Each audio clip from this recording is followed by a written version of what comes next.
കൊച്ചിയിൽ വീണ്ടും ലഹരി ഇടപാടിലെ പ്രധാന കണ്ണി പിടിയിൽ. പള്ളുരുത്തി സ്വദേശി ലിജിയാണ് 24 ഗ്രാം MDMA-യുമായി പിടിയിലായത്. ലഹരിയുമായി പിടിയിലായ യൂട്യൂബർ റിൻസിയുമായി ബന്ധപ്പെട്ടുള്ള അന്വേഷണം കൂടുതൽ സിനിമാ താരങ്ങളിലേക്ക്, ടെക്നീഷ്യന്മാരിലേക്കും നീളുകയാണ്. നെടുമ്പാശ്ശേരിയിൽ പിടിയിലായ ബ്രസീലിയൻ ദമ്പതികൾ 150ഓളം ലഹരി ഗുളികകൾ വിഴുങ്ങിയെന്ന് മൊഴി നൽകി.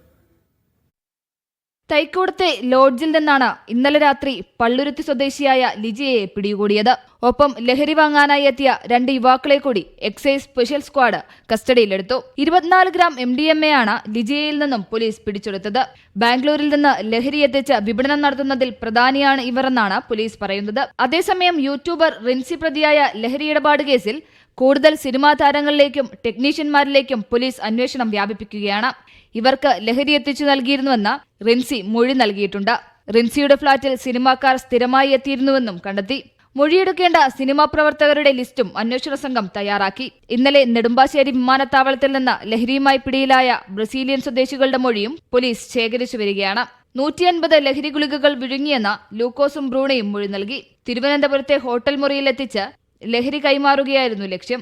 ദമ്പതികളുടെ മൊബൈൽ ഫോണും ശാസ്ത്രീയ പരിശോധനയ്ക്ക് അയക്കും. മീഡിയ 1 കൊച്ചി.